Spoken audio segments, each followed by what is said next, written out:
Assalamualaikum warahmatullahi wabarakatuh. Berjumpa lagi dengan saya Ustaz J.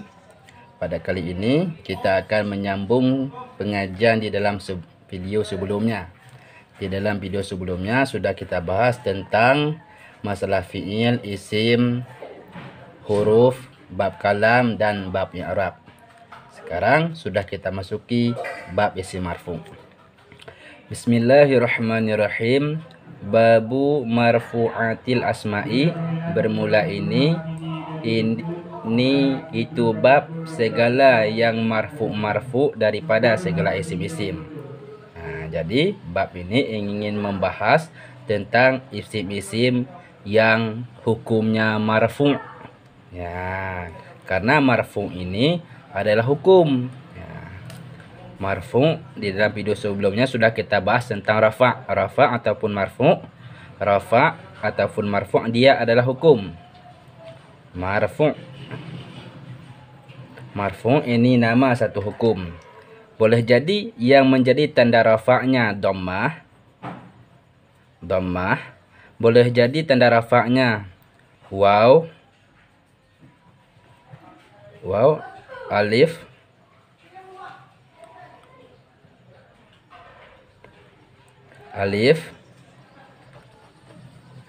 dan nun. Karena marfu' ini adalah hukum.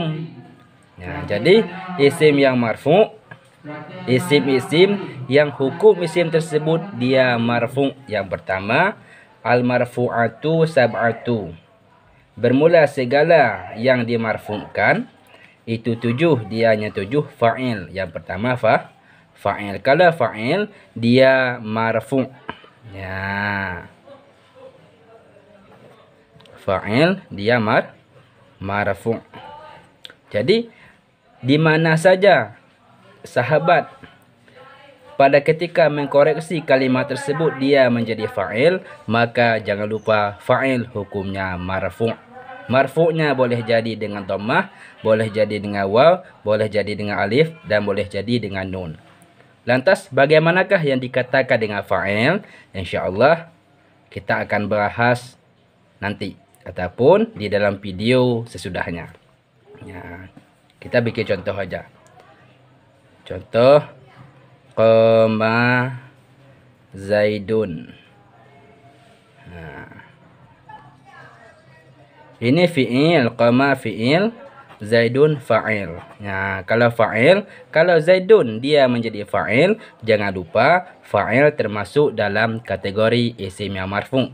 Berarti dia zaidun marfu'nya dengan dhammah karena dia isim mufrad. Di dalam beberapa video sebelumnya sudah kita bahas tentang marfu' dan isim mufrad. Dan seterusnya yang marfu' adalah maf'ul allazi lam yuf'al fa'iluhu. Dia juga berbaris marfu'. Apabila sahabat mengecek kalimat tersebut, dia adalah isim allazi lam yuf'al fa'iluhu ataupun naib fa'il, maka jangan lupa naib fa'il juga marfu'. Singkatnya naib fa'il. Maksud daripada naib fa'il insyaallah akan kita bahas karena sini adalah judulnya. Contoh, duriba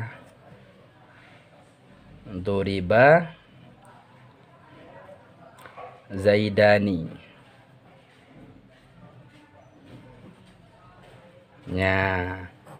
Duriba fi'il, zaidani naib fa'il.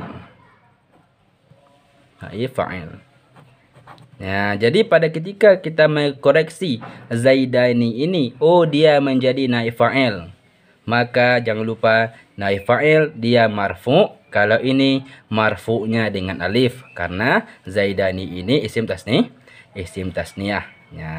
Kalau isim tasniyah marfu'nya menggunakan alif. Alif inilah yang menjadi tanda rafa'nya. Lantas bagaimana yang dikatakan dengan naib fa'il ataupun maf'ul allazi lam yusamma fa'iluhu? InsyaAllah nanti kita bahas. Ataupun di dalam video seterusnya. Dan seterusnya yang marfu adalah mubtada. Ataupun khabarnya mubtada. Mubtada dan khabar dia berbaris marfu. Boleh jadi marfu'nya menggunakan dhammah, boleh jadi marfu'nya menggunakan waw, dan boleh jadi menggunakan alif. Karena mubtada.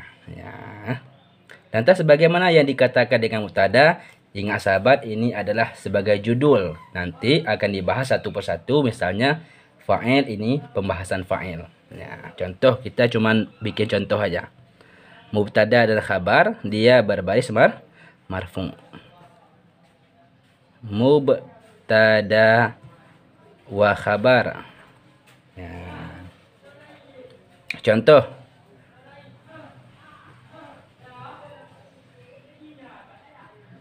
Zaidun qa'imun.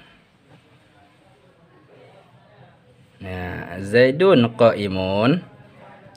Zaidun mubtada, qa'imun ke khabar. Ingat, mubtada dia marfu. Kalau ini karena dia isim mufrad, dia marfu'nya menggunakan dhammah, dan qa'imun ke khabar.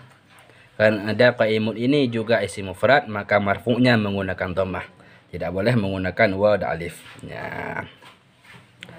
Lantas bagaimana cara kita mengetahui dia marfu dengan alif dan ataupun dia marfu dengan dhammah ataupun dia marfu dengan waw? Cara mengetahuinya, cobalah sahabat menyimak beberapa video sebelumnya di dalam bab i'rab. Sudah kita bahas semua cara kita mengetahui kalimat tersebut. Apakah ini isim mufrad? Zaidun isim mufrad, Zaidani isim tasniyah.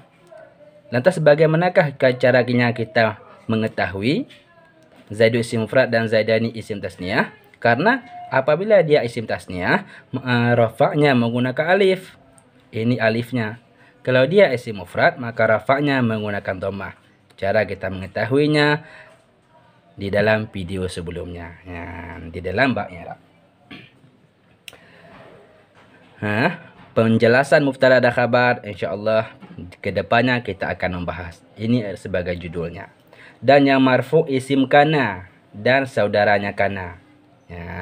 Isim kana dia juga berbaris marfu. Isim kana, maksudnya isim kana dia berbaris, hukumnya marfu ataupun saudaranya. Contoh, kanallahu, kanallahu. Ini menjadi isim. Ini menjadi isimnya kana. Sedikit, kalau kana ini fungsi daripada kana merafa'kan isim, menasabkan khabar. Jadi Allah ini dia menjadi isim kana, dia menjadi marfu. Ataupun contohnya ya marfu'nya dengan waw.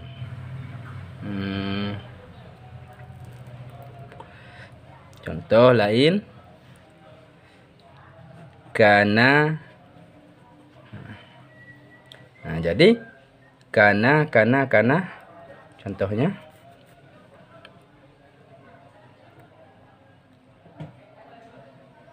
kana muslimuna. Muslimuna. Jadi muslimuna ini marfu'nya dengan waw. Waw ini menjadi tanda rafa karena dia jamak muzakkar. Ataupun kana mu'minuna. Jadi alamat rafa'nya waw ini yang menjadi tanda rafa'nya, dia rafa' dengan waw karena dia jamak muzakkar. Dan seterusnya yang rafa' khabar inna dan saudaranya inna. Khabar inna dan saudaranya inna dia juga marfu. Dan tabi' bagi marfu, maksud tabi' adalah na'at, ataf, taukid dan badal. Insyaallah fa'il, naib fa'il, mubtada dan khabar hingga taukid dan badal insyaallah akan kita bahas di dalam video seterusnya karena ini sebagai judulnya. Insyaallah kita besok akan membahas babul fa'ili wallahu a'lam bisawab.